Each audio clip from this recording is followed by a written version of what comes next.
our friend and colleague Nitzan Horowitz and Tommy Steiner to the stage. Why did you want to say something in Hebrew? Because I'm going to discuss some matters since October 7th that were not yet published, and it's important that people will know them, so I will repeat this in Hebrew as well. Go ahead, don't let me stop you. Okay, so first of all, thank you very much, and thank you, Caris, for holding this very impressive summit here. And thank you, Professor Suzuki. It was a pleasure listening to you. תודה לך גם, Tommy. It's important to notice what happened between Israel and China since October 7th. And I think the October 7th changed the whole balance of relationship between the two countries. If we go back, let's say, less than a year ago, it was June 23, Netanyahu, the Chinese ambassador, handed Netanyahu some books of Xi Jinping, signed by him. You have there are 4 volumes already. Yes, 4 volumes. Governance in China, it's called. Yes. And Netanyahu was invited to China. And this was in the midst of the confrontation with the United States about the judicial coup. Yes. And so Netanyahu was trying to sort of counterweight the Biden's pressure by showing the Americans that he has this good relations with China, and China went along with that. And so, and this was the sort of the height of this Engagement process. Okay. And then October 7th happened, and some things happened since. First of all, China refused to denounce the Hamas attack and put the entire blame on Israel. China not only refused to denounce Hamas attack on October 7th, the killing of civilians, the massacres, the rape, everything, but also the Israeli counterattack a few days later was also heavily criticized by China. In February, you know that there is a process against Israel in the court in The Hague. Yes.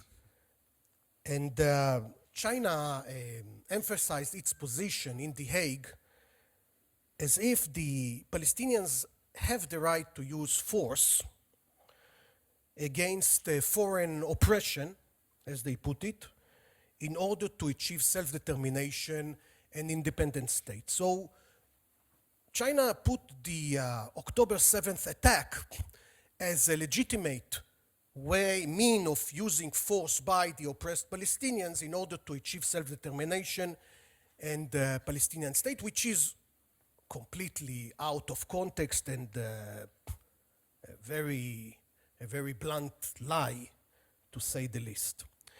At the same time, at the time that we visited China, end of October, November, also December, the Chinese networks, social networks, were filled with a lot of anti-Semitic comments and remarks and posts, and all of a sudden.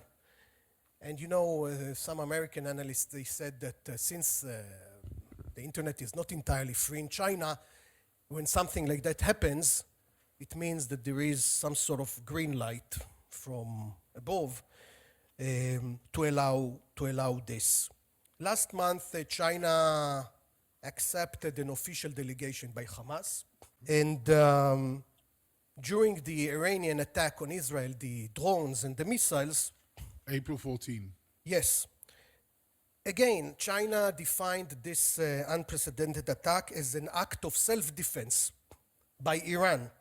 Yes. Okay. And also the Chinese foreign minister told his Iranian counterpart, the Iranian foreign minister, that Iran handled well the situation. On the other side, Israel actually tried to remain cautious about China, not getting too much into a confrontation with Beijing. But it's interesting to remark that Israel silently signed some sort of a petition with other 50 governments against the Chinese crimes against humanity allegedly performed in Xinjiang.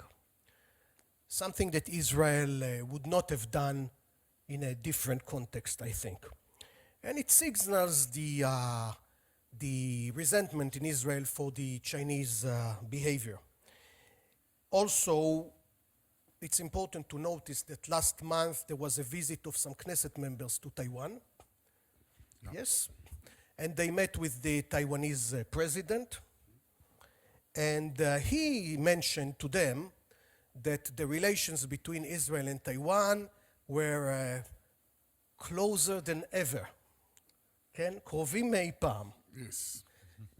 Which is also what sort of a move. An interesting statement. An interesting statement, as you put it. Now, you know, there are signs in the Israeli business community that since October 7th and the Chinese position towards Israel, many in the business community now prefer to opt for India, for the Gulf states, less with China. You know, I heard of some Israelis boycotting the Chinese אתרי הקניות באינטרנט, Shopping shopping platform. apps and all that. Now, if this escalation continues, and it risks to continue, it is a possibility that this will escalate further on, then there are some things that might happen. For instance, there is the lease given to Shanghai company, the port company, to handle the container Port in Haifa. terminal, yes, in Haifa.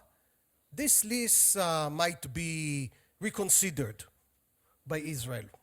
If Is that hypothetical? it's or? hypothetical, but this is something that is being talked about as a possibility if Right. thing escalates. Look, if you have a country that's supposed to be in friendly relations, we have good relations with China, this is a good thing, economic, cultural, technological, security, diplomatic, but this country supports Iran, supports Hamas against Israel in a very fragile situation for Israel. We are at war now. And, well, you know, this is not a normal situation. And so you cannot expect Israel to remain silent when things like that are happening. Now, also, you know, when I talk to some American administration people, there is a growing Interest, desire. not just in Israel, but also in Saudi Arabia and the Gulf states, about the Chinese unilateral position Unilateral supporting position on what? Iran, On Iran, yes. yes, and Russia. And as you know, Israel did not handle the Iranian attack on its own. It was helped by a Western coalition and also by an Arab coalition. And this coalition is not very happy with the Chinese getting so much in line with Iran and Russia, calling it the acts of resistance. You know, the Chinese term for this alliance with Russia and Iran, maybe some other countries, is axis of resistance. Resistance against whom? Against the United States, the Western democracy, and Israel. Yes, of course. And I think this is a dangerous direction. Dangerous for whom? It's dangerous for the region. It's dangerous for Israel. It's dangerous for maybe Chinese interests in the Middle East. It's dangerous for security. And I think this should be stopped. Now, you know, I don't think that China would stop supporting Iran just because I said so, but I think that supporting Iran in such a unilateral, blunt way, when Iran is attacking Israel in an unprecedented way with hundreds of drones and missiles, this is not clever. But the Israeli response towards the Chinese position has been rather, well, officially rather muted. Look, And by the way, I have to ask you, since you've been inside government, you know, we've approached almost everybody inside government to come and talk here about Israel's China policy, and they have been over the years reluctant. Why is that the case? well, first of all, nowadays Israel has other priorities than China. We are at war. There is a situation in the north. We have kidnapped people in Gaza. The situation is quite serious in Israel. And now dealing with China, you know, is maybe number 20 on our priority list. But before the war, Israel tried, and I think Israel tried its best to play both sides. I mean, still cultivating relations with China, allowing trade, inviting the Chinese to invest here, doing business with China, you know, having good relations with China. There is also a tradition, you know, Israel, many people forget, but Israel was the first country in the Middle East to recognize China. 1950, communist China, Mao Zedong, Israel was the first to recognize under Ben Gurion. Well, that's a historic anecdote. History. But Israel tried its best to preserve our alliance, very important alliance with the United States, but still doing something substantial with China. You know that very well. And it was like sometimes tricky, sometimes difficult, under American pressure. They said that they were not putting pressure on us, but they put a lot of pressure on us. We had to change the investment regulations to make more inspection on Chinese investment in Israel, etc., etc. And some question marks were made regarding some current Chinese ventures in Israel. Okay, we tried to do our best, but again, what happened on October 7th changed everything. It's as if they decided to burn the bridges. With their unilateral denunciation of Israel, Israel was attacked on October 7th. You know, Israel was attacked I'm aware on of that. October 7th. And this was a terrorist action against mostly civilians. And so when China officially denounces only Israel, that's a very hard blow to Chinese-Israeli relations. Unfortunately. And So what it should is Israel a do tragic now? development. So what should Israel do now? Look, relations with China are important for Israel. But I think what happened in the last 6 months proved that China is not to be entirely trusted in times of emergency. And our allies, they are not in China, let's put it this way, and not in Russia. They are in Europe, they are in the United States. These are the countries that helped us with diplomatic support, with weapons, with military support, with intelligence support. China, Russia were doing everything they could just to destabilize Israel and to weaken its position, our position. And I think relations with China are important. We have commercial interests, we have other interests, but we should be very much conscious not to put too many things on the Chinese basket, because it's not so safe for us to do so. And the Chinese must realize if they want to be, they put it, you know, when we were there in October, they said that they wanted to have a new architecture, defense architecture in the Middle East. This was their term, defense architecture in the Middle East. In order to have a new defense architecture in the Middle East with China at its core, that is the obvious thing for them, then China must be in good terms with both sides, not just with Iran, Syria, and Hamas. Obviously. But it's not the case. October 7th and what happened next, the war, proved that China has a very strong and blunt unilateral position, which is not on the Israeli side, but entirely on our enemy's side. You'll be going to China, Yes. if I'm not mistaken, Yeah, in a few weeks. yeah. So what is your message? And you'll be joined, by the way, by mid-career professionals. I don't have a Israel. message for them. I'm not in an official position to give them messages. These are things that they hear from many people regarding their relations with Israel.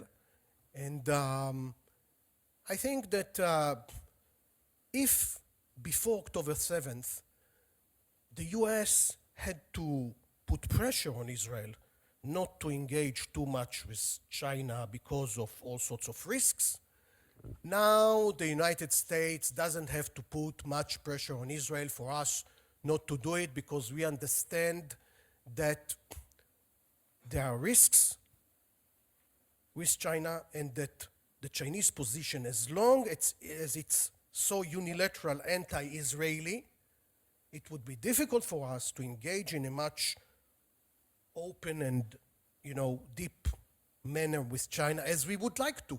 We respect China. We learn a lot from China. China is a great country with many achievements. But it was their choice to take a very strong anti-Israeli position on the most fragile time for us. We are a small country. We are not like China in the United States. We were attacked. The north is still deserted. Our kibbutzim, our moshavim. This is terrible.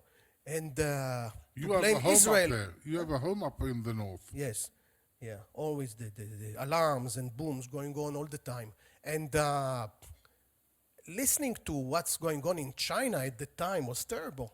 And it didn't change. As I told you, they followed this with all sorts of outrageous remarks and comments regarding the Palestinian reaction, and etc., etc. So I think that relations will go on, etc. But it's a big burden. It's a big, יש צל כבד על היחסים. צל כבד. A heavy shadow has descended upon the relations. I get that. So, should Israel's next steps be? Israel should make it clear to China that it would not accept this unilateral, blunt position from a country which is supposed to be friendly. China is supposed to be a friendly nation. We do not have any conflict with China. And the relations for 3 decades were very good, and they were developing, etc., etc., till the point that Netanyahu had this bizarre idea to have China as a counterbalance to the United States, where he proved to be wrong. Many other issues as well. But anyway, nowadays, these ideas are gone. But if we want to preserve, and this is But how do we get the message? How do we affect China? first of all, we say it. We say the message. And as I told you, Israel took some steps. For instance, signing this petition to the Chinese government, along with 50 other governments, about the UN Human Rights Committee. about the human rights violations in the Muslim province of Xinjiang. China has problems of that sort, that's not a new thing. Yes. Israel was not the first to criticize China and to blame China for. No, we had good relations with them, and they were developing. The relations were going on smoothly. But So you should be. there should be an Israeli reaction, Tommy. There should be an Israeli statement about it. And again, and China must understand that there might be other steps on the pipeline later on. There might be. It doesn't depend only on Israel. This is a mutual, relationship. And if China continues to put Israel as the sole responsible for the crisis in the Middle East and support our worst enemies, then what would you like us to do? To say it's okay? I don't think it's okay. And I don't think it serves China's interest, and especially not in the Middle East. And anyway, we have our commitment to, the U.S. is committed to Israel, and we are committed to the United States. This is our closest ally, especially now, although there are a lot of disagreements between Netanyahu and Biden, but still on the core, the U.S. is Israel's best and maybe strongest, most reliable ally. And so, and that puts Israel-Chinese relations in a different position than it used to be. That's it. And if China if China continues to support Hamas, inviting Hamas delegations, supporting Iran, supporting the process against Israel in The Hague, etc., those kinds of actions, then we cannot do many things against China, but we don't have to play along with them.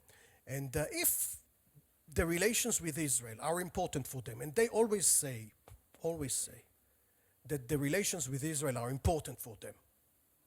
That's what they're saying. That's their way to present it. If it's important for them, then they should show it. And so far, in the last 6-7 months, they showed the opposite.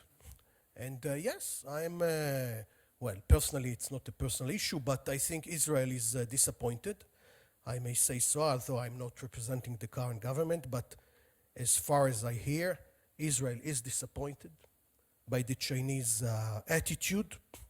Disappointed, it sounds to me very polite term for that. No, מה נגיד?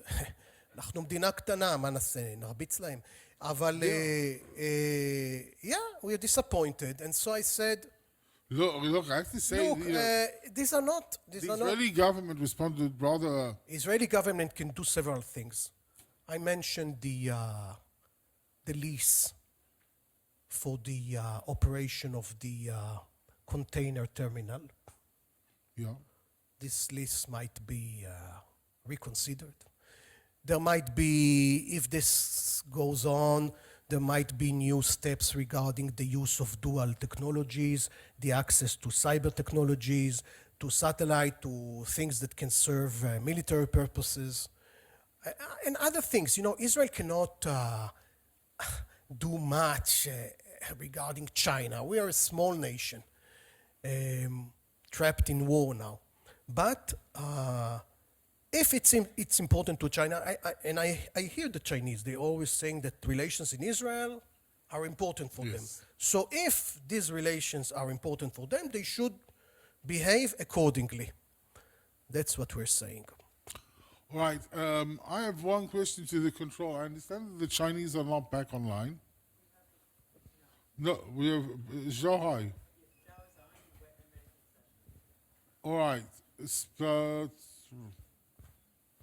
So, first of all, I want to thank Mr. Nitzan Horowitz for a rather straightforward and rather rare when it comes to an Israeli, even if he's retired from government at this point. It's rather rare. And I think it testifies to where this relationship really is at this point. Not in a good position. Not in a good position. Not in a good position. No. Unfortunately, no. The relations nowadays are sour, are not good.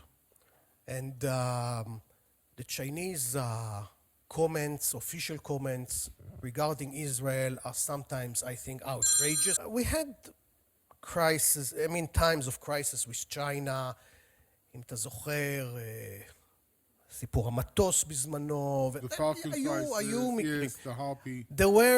It was not always smooth, okay, but still, we didn't have this kind of comments from Beijing in our most vulnerable moment.